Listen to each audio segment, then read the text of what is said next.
Welcome. In this video, we'll see how to integrate an external guest portal with a SonicWall Firewall. First, we need to create a captive portal. For that, we are going to use Splash Air, our team's portal management tool. We'll go to Templates to create a portal template. You can add your logo and select the fields you want, like first name, last name, email address, and phone number.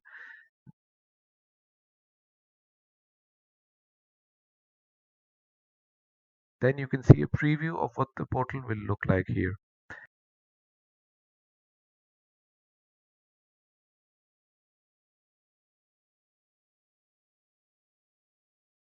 Next, we'll go to Portals and we'll create a new portal.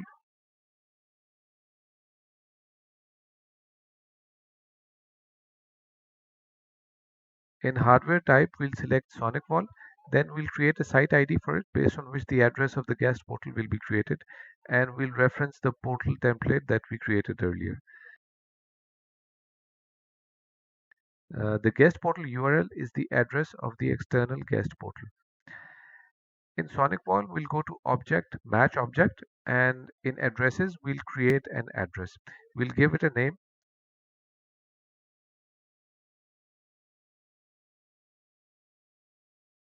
The zone will be WAN. In type, we'll select FQDN, and in hostname, we'll enter the hostname of our external portal server, which in our case is splashair2.splashnetworks.co.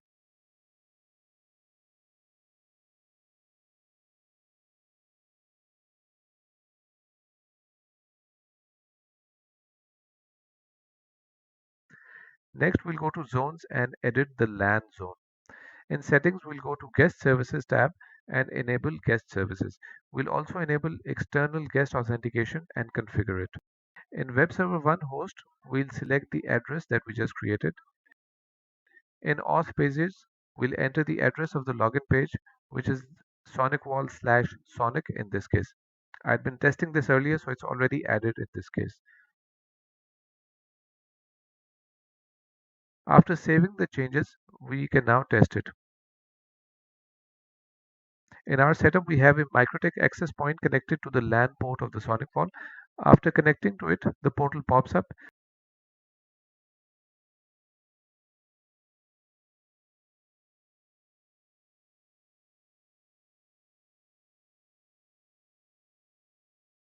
The user enters their data and then they get internet access.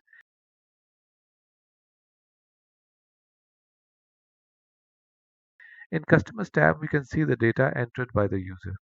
The code used for SonicWall Captive Portal is available here.